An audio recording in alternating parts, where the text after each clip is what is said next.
Las Vegas, 1992. People said the city glittered because it was built on dreams. That was a lie. Vegas glittered because it was built on blood. My name is Vince Moretti, and this is the story I was never supposed to tell. I was born in Henderson, Nevada, but Las Vegas raised me. The Strip was my playground, and the back alleys behind the casinos were my classrooms. By the time I was 22, I knew two things better than anyone my age: how to read a man's eyes at a poker table, and how to tell when someone was about to die. In the early 90s, Vegas belonged to families, not the kind with picket fences and birthday parties. I'm talking about the DeLuca family, the Carver Syndicate, and the ghosts of the old Chicago outfit who still pulled strings from shadows. Tourists saw neon lights and showgirls. We saw territory, money flows, and weak points. I worked for the DeLucas. Frank DeLuca wasn't loud. He didn't need to be. In Vegas, the quiet men were the ones you feared most. He ran 3 casinos through shell companies, owned half the limo services on the Strip, and controlled underground sports betting from Nevada to Arizona. I met Frank when I was 19.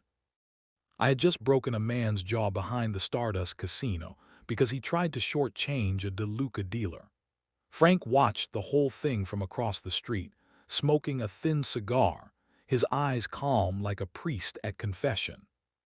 "You fight like someone with nothing to lose," he said to me later. That was the first lie I ever told him. "I just hate thieves." Frank smiled. "Good, so do I." That night my life stopped being my own.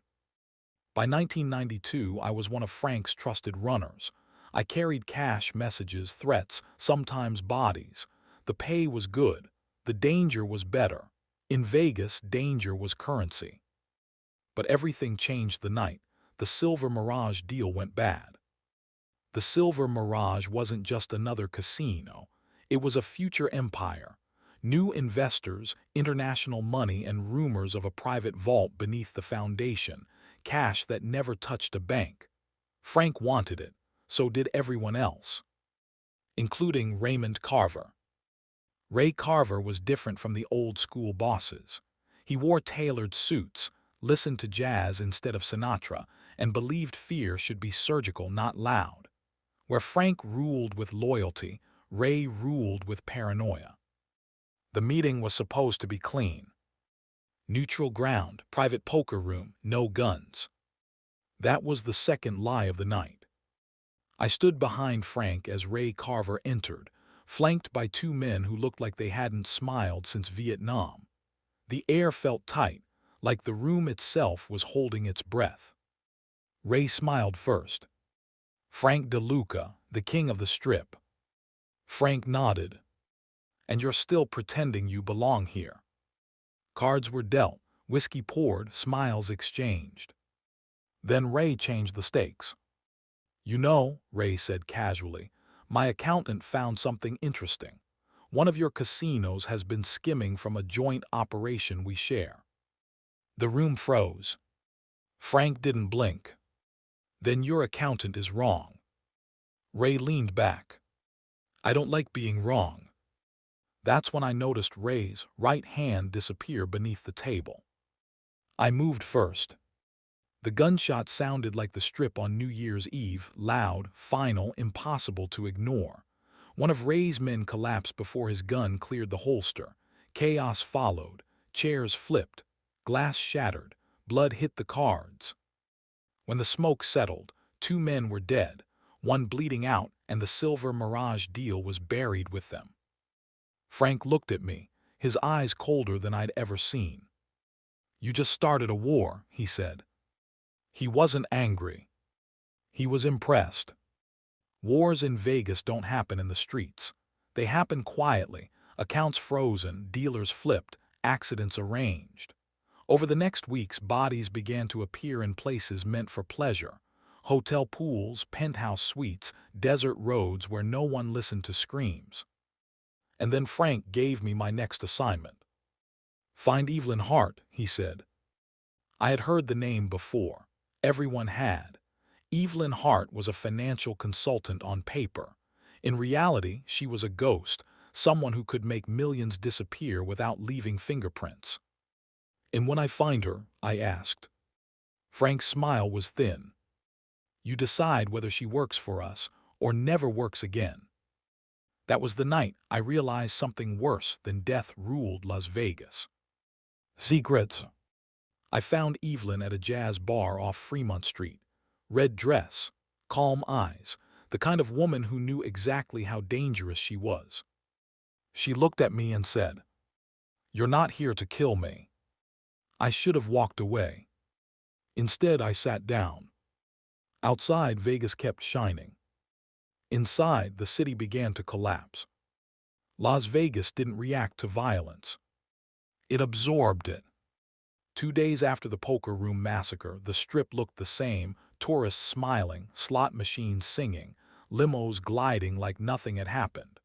But underneath the neon skin, the city was shaking. Frank DeLuca called me to his private suite at the Riviera just before midnight. The curtains were drawn, no music, no women. That alone told me how serious things had become. "You sat with her," Frank said, pouring himself a drink. It wasn't a question. "Yes." "What did she say?" "That I wasn't there to kill her." Frank laughed quietly. "And were you?" I hesitated. "That depends." He studied me carefully, the way a surgeon studies an X-ray before cutting. "Ray Carver is looking for her too," Frank said. "That makes her valuable or dangerous." "Or both." Frank nodded. "Bring her to me, alive, calm, unbroken." That last word bothered me more than it should have. I left the Riviera and drove east, away from the Strip, where Vegas stopped pretending to be glamorous. Evelyn Hart didn't live like a woman hiding. She lived like a woman who knew no one would dare touch her. Her condo overlooked the desert, glass walls, facing nothing but darkness and stars. She opened the door before I knocked. "You're late," she said. Inside, jazz played softly. No guards, no panic, just confidence. "You don't seem scared," I said. "I don't waste energy on men who haven't decided what they are yet." That cut deeper than any threat. We talked for hours, about money, about casinos, about how the Silver Mirage wasn't just about territory. It was about control of offshore pipelines feeding Vegas cash into places no government could trace. "You think DeLuca owns Vegas," Evelyn said. "He doesn't, he rents it." "And Carver? He wants to buy it outright." That was when she told me the truth. Ray Carver wasn't planning a war. He was planning a purge. Within a week, 2 DeLuca lieutenants were arrested on federal charges. Another overdosed in a hotel bathroom, pure heroin, wrong dose. One vanished driving to Reno. Too clean. Too precise. "Someone is feeding Carver information from inside your family," Evelyn said. I wanted to deny it. I couldn't. Back at DeLuca headquarters, a nondescript office building hiding millions in secrets, the mood had turned ugly. Trust was dying faster than men. Tony Rizzo cornered me in the hallway. "You spending time with the money witch?" he asked. Tony had been with Frank since Chicago, thick neck, cold eyes, loyal, maybe too loyal. "She's useful," I said. Tony leaned closer. "Careful, kid. People who listen too much end up buried." That night, someone tried to kill me. I was leaving a diner near Sahara Avenue when headlights came out of nowhere. The engine screamed. I rolled just as the car smashed into the spot where I'd been standing seconds earlier. Gunfire followed. I ran through the alley, bullets cracking against brick, heart pounding like it wanted out. I jumped a fence, landed hard, kept moving. When it was over, 2 things were clear. 1, this wasn't Carver's style. 2, someone wanted me silent. I went straight to Evelyn. "You were right," I said, breathing hard. "There's a rat."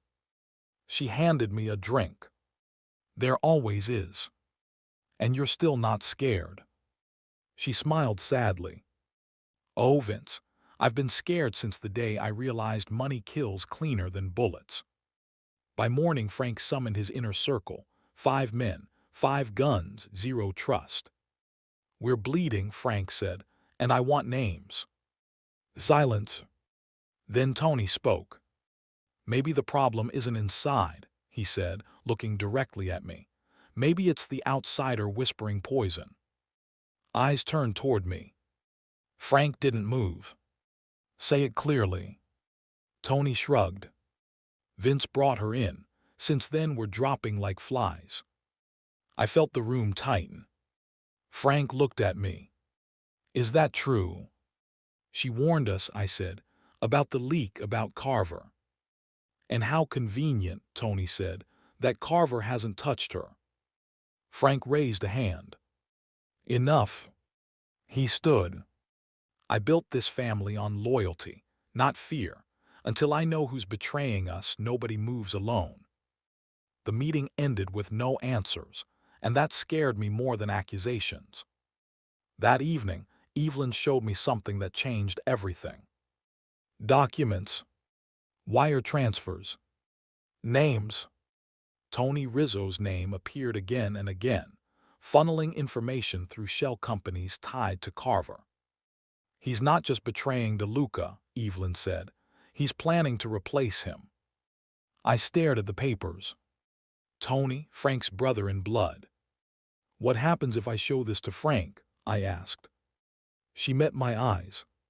Frank will kill Tony, and Carver will move faster. Wars don't end, they escalate. And if I do, then Tony kills Frank, and Vegas burns anyway. For the first time, Evelyn looked afraid. Outside, sirens wailed in the distance. Vegas was screaming, and nobody was listening. I realized then the truth I had avoided since the poker room. I wasn't just a soldier anymore. I was the trigger. And no matter what I chose next, someone I cared about was going to die. And I was standing at the center of it. In Las Vegas, loyalty doesn't shatter. It bleeds out slowly. I left Evelyn's condo before sunrise, the desert air still cold enough to sting. Tony Rizzo's name echoed in my head like a bad chorus. If the documents were right, and they were, then Frank DeLuca was already surrounded by ghosts wearing familiar faces. By noon, the city began to show its teeth. A DeLuca sportsbook near Paradise Road went up in flames. Not a warning fire, an execution. 30 minutes later, one of our truck routes was hijacked outside North Vegas. No survivors, clean work. Carver's fingerprints were everywhere, even when you couldn't see them. Frank called for me. Not the Strip, not the office. A safe house buried near Red Rock Canyon where the desert swallowed secrets whole. He looked older than I remembered, not weak, just tired. You trust Evelyn Hart? He asked. Yes. More than me. I paused. No, but she's not lying. Frank nodded slowly. Then show me. I laid everything out, the shell companies, the leaks, the silent hand feeding Carver our moves. Tony Rizzo's name sat at the center like a tumor. Frank didn't rage. He didn't curse. He just closed his eyes. I pulled him out of Chicago, Frank said quietly, saved his life. Now he's taking yours, I replied. Frank opened his eyes. Set the meeting. Sunset, Red Rock Canyon, open land, neutral ground. Tony arrived smiling. No guards, he said. You always were paranoid, Frank. Not paranoid enough, Frank replied. Tony's eyes drifted to me. You should have killed the accountant, kid. That was the confession. Frank raised his gun. The shot echoed across the canyon, but it was Frank's. Tony staggered as blood bloomed across his chest, disbelief frozen on his face. Then another shot cracked the air. Frank fell. Sniper fire. Carver had planned it all. I dragged Frank behind the SUV as bullets chewed the rocks around us. Tony laughed once, blood filling his mouth. "Ray always wins," he whispered before collapsing into the dust. We escaped by inches. At the hospital, under fake names, Frank faded beneath white lights and quiet machines. The doctors spoke in measured tones that meant nothing.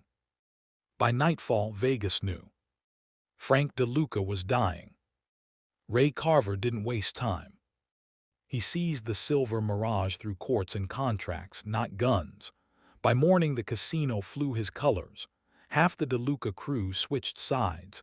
The rest vanished. Power hates uncertainty. Evelyn found me outside the hospital, sitting in my car, hands shaking. "He's already won," I said. "No," she replied, "he's exposed." She showed me the final file. A hidden vault beneath the mirage. Offshore money. Untouchable cash tied directly to Ray Carver, enough to destroy him if it ever saw daylight. "This is the city's heart," she said, "and whoever controls it controls Vegas." Frank died before sunrise. No final words. No redemption.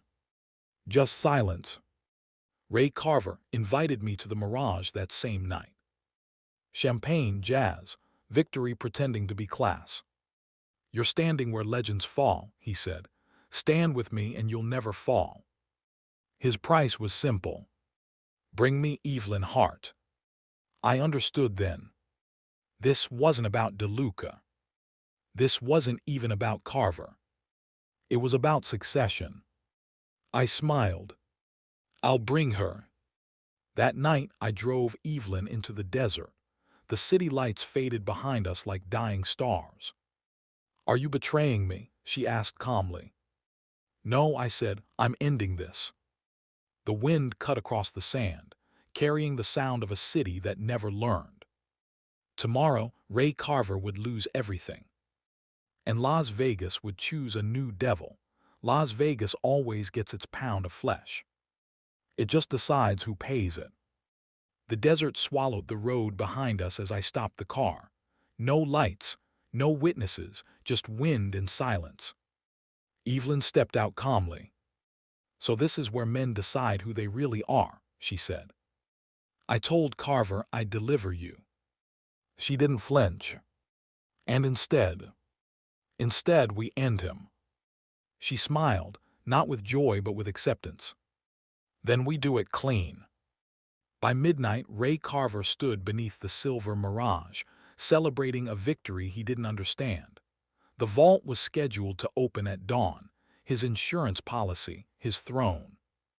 What he didn't know was that Evelyn had already rewritten the rules. Federal flags rose with the sun. IRS, FBI, Nevada Gaming Commission. Every door, every floor, every secret. Carver tried to run. He didn't make it past the casino lobby. They cuffed him beneath the same chandeliers where he once drank champagne. His eyes locked onto mine across the marble floor. "You think you won?" he snarled. "No," I said quietly, "Vegas did." Evelyn disappeared that morning. No goodbye. No trace. By the end of the week, the silver mirage was seized. The Carver syndicate collapsed under indictments and confessions. DeLuca's empire dissolved into history. Vegas reset itself like it always does. They offered me power. I refused. I left Las Vegas 3 days later, driving east as the strip faded behind me. Some cities let you leave. Vegas just lets you survive. And survival is the real punishment.